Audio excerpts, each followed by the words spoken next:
Užsienio šalise ir Lietuvoje atlikti tyrimai rodo, kad depresijos po gimdymo simptomus patiria maždaug 1 iš 4 moterų. Kokios pagalbos gali tikėtis po gimdyminę depresiją susirgusios moteris, klausime Sveikatos apsaugos ministerijos psichikos sveikatos skyriaus patarėjos Editos Bishop. Labą dieną, Edita.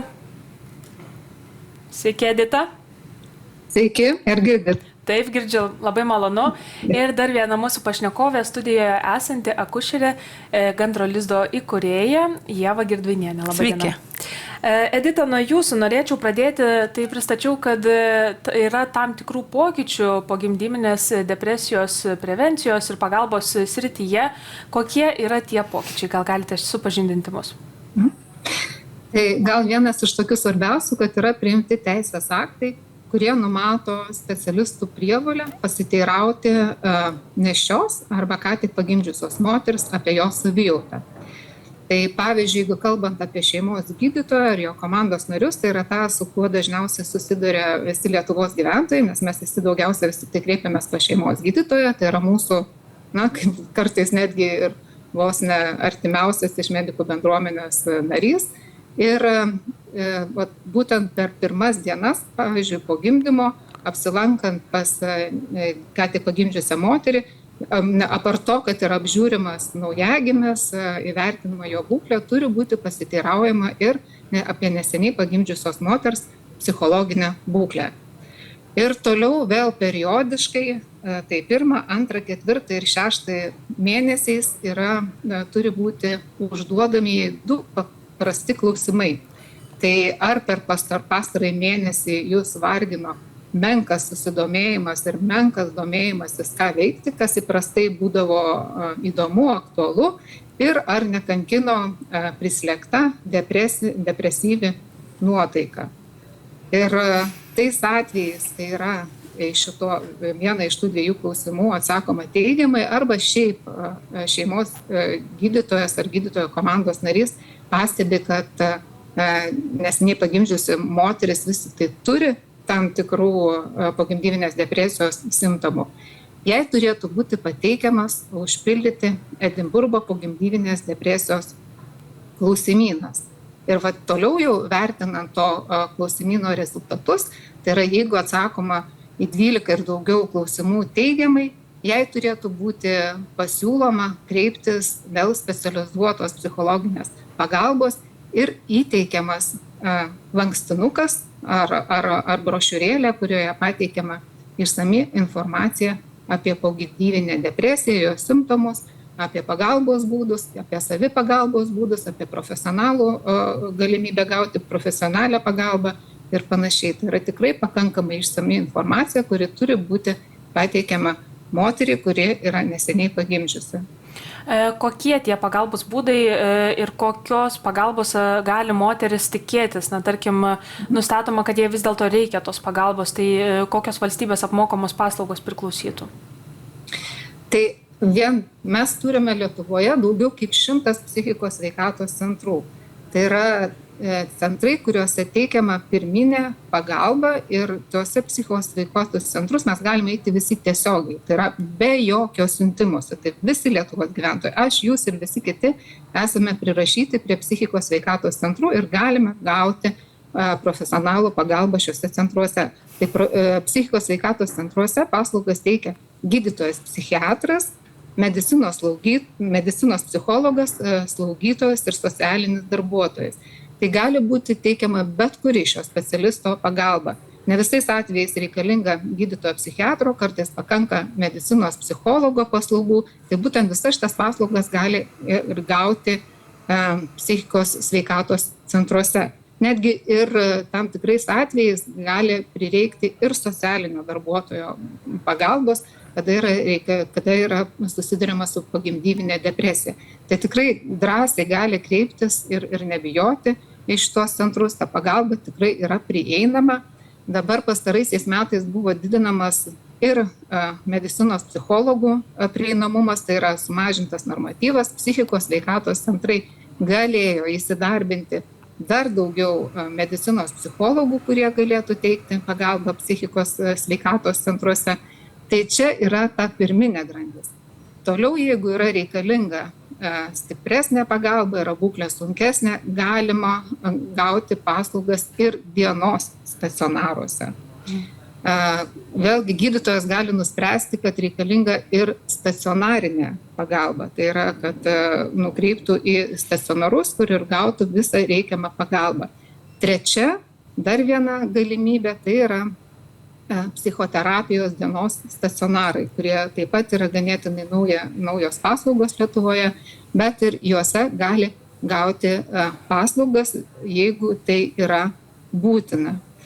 Dar norėčiau pasinaudoti irgi progą, kad atkreipti dėmesį visų gyventojų, kad yra labai daug informacijos ir mūsų tinklalapyje. Tai yra pagalba sau, kur galima rasti informaciją ir apie depresijos simptomus, ir pačią Edinburgo pogimdyvinės depresijos klausimyną, ir apie tai, kokiose įstaigose ir kokią pagalbą gali gauti žmogus, jeigu jinai yra reikalinga. Ačiū. Taip, ačiū labai Jums, Edita, tiek išsamei Jūs papasakojate, dar labai noriu Ievą pakalbinti. Na, tai kokie tie depresijos, pogimdyminės depresijos simptomai, ką reikėtų atkreipti dėmesį? Visų pirma, reikėtų atkreipti dėmesį į tai, kad nebūtinai mes turėtumėm pradėti nuo pogimdyvinės depresijos. Iš tikrųjų, nėštumo melancholija arba baby blues yra būklė, su kuria susiduria dauguma pacienčių, moterų po gimdymo, ir tą mes matome dar stacionare, kada šeima neišvyksta. Tai pirmi simptomai, kas nėra depresija ir ką reikėtų atskirti, tai yra verksmingumas dėl nieko, nuotaikų sviravimas, kaita tokia, kaip aš juokauju, kaip Lietuvoje oras, tai saulė šviečia, tai lietus lyja, kažkokie nepasitikėjimai savo, nepasitikėjimai žindyme, nepasitikėjimai naujagimio priežiūroje, bet tai nėra dar simptomai. Tai gali būti tiesiog ženklas, kad mums reikėtų labiau kreipti dėmesį ar ne, pasikalbėti su tą moterim. Jeigu mes turime stacionarą akušerinį, kuriame yra medicinos psichologas, tai galbūt skirti jo vizitą, ir tas yra iš tikrųjų labai smagu, kai mes turim tokias galimybės. O išlydint vis tik kiekviena moteris stacionare akušeriniam gauna Edinburgo skalę, apie kurią minėjo gerbiama Edita, ir ji turėtų užsipildyti. Bet aš noriu pabrėžti, ar tikrai taip vyksta, kai mes išvykstam su vaikeliu ant rankų ir dabar puolam tą skalę pildyti. Tai čia labai didžiulis indėlis yra artimųjų. Tai tikrai labai svarbu, kad tie artimieji nenumestų tos brošiūros, to lankstinuko ar tinklapio, kur yra aprašyti aiškus depresijos simptomai, kaip nemiga, kaip nuotaikų jau rimta labai kaita, kaip verksmingumas, nenorėjimas atlikti savo kažkokių prastų rutininių pareigų ar ne, nepasitikėjimas ypatingas kūdikio priežiūroje, nenorėjimas galbūt iš viso prižiūrėti kūdikio, žindyti. Tai visi šitie simptomai jau galėtų būti, aišku, apetito stokos dar sumažėjimas, galėtų būti mums kelias toks atviras ar ne, kad mums tai yra visuomeniai, šeimai, artimiesiems yra ženklas, kad reikia suskupti. O kągi tada daryti ir kaip suskupti, tai labai gražiai ir gerbiama Edita pasakė, išvykus iš stacionaro mes turbūt turime pirminę grandį, tai šeimos gydytojas, akušerė, kuri vizituoja, žindymo konsultantas. Ir man dirbant kaip žindymo konsultantė, tikrai mes matom, kaip atvyksti į namus ir akivaizdžiai gali atpažinti tuos signalus pirmosius, bet kuo noriu pasidžiaugti, nes čia labai jau mes taip liūdnai dabar pradėjom kalbėti, kad tikrai ir tėčiai atpažįsta, tikrai ir močiutės, ir seneliai atpažįsta, ir pakankamai yra nudirbtas darbas, kad žmonės geba jau įvardinti, ką toliau daryti, čia kitas niuansas. Taip, tai vat būtent, ką toliau daryti artimiesiams, ar bandyti vesti kažkur įkalbinti moterį, jeigu, tarkim, jinai slepia, galbūt ir taip gali būti, dar visai gerai, jeigu atpažįsta, o jeigu sunku atpažinti. Ir dažnai moteris pati, tai šeimos nariai atpažįsta, bet pati moteris gali slėpti, kaip jūs sakot, gali išsakyti, kad viskas čia gerai, čia tiesiog visai kiti sunkumai, pavyzdžiui, žindymo, kas neretai būna su tapatinimo, arba ten tiesiog mano sveikatos ar ne pokytis, pogimdyvinis periodas vėlyvasis. Tai visų pirma, ką norėčiau pabrėžti, tai reikėtų kreiptis į medikus. Ar tai bus akušerė, kuri vizituoja namuose, ar tai bus naujagimių slaugytoja, kuri irgi ateis pirminė grandis, ar tai bus šeimos gydytojas. Bet labai kviečiu, kad jie dalyvautų tame. Aišku, neretai džiaugiuosi ir kai vyrai skambina ir sako, žinot, mes jau kreipiamės, mes ieškom privačios pagalbos. Mūsų klinikoje Gandro lizde mes taip pat turime komandą tiek psichologo, tiek psichiatro, nes neretai pogimdyvinė depresija jinai greit persiverčia ir nepakanka gydytojo, nepakanka medicinos psichologo, reikalinga gydytojo konsultacija. Bet iš kitos pusės, ką matom akivaizdžiai, moteris bijo kreiptis į psichiatrą. Kodėl? Todėl, kad Lietuvoje tai stigmatizuojama tema, atrodo, aš negaliu, plus vaistai, aš tikrai negalėsiu vartoti vaistų. Tai vat apie tai reikėtų viešai kalbėti, garsiai kalbėti, kad nereikia bijoti, reikia kreiptis, nes laiku pasikreipusius mes turėsim daug lengvesnę gydymo eigą, o nesikreipus mes galim turėti labai ūmią būklę, tai yra pogimdyvinė psichozė. Apie psichozę irgi galbūt galite trumpai papasakoti, kas tai yra. Na, psichozė jau yra labai ūmi būklė, kuomet galimi ir kliedesiai, ir negebėjimas orientuotis aplinkoje, suicidinės mintis, ar ne, tai tokie tikrai labai aktyvi būklė. Neretai matom, jau dabar ir mamos pačios dalinasi, yra nuskambėję ir žiniasklaidoje, ir socialiniuose tinkluose, kaip tai nutinka, bet tai nutinka taip ūmiai, kaip įsijungia mygtukas, dėl to nei viena moteris nuo jos beje nėra apsaugota ir reikėtų tiesiog gebėti atpažinti pirminius simptomus pogimdyvinės depresijos. Ar įmanoma užkirsti kelią pogimdyminiai depresijai, galbūt kažkam jį grėsia dažniau, kažkam rečiau?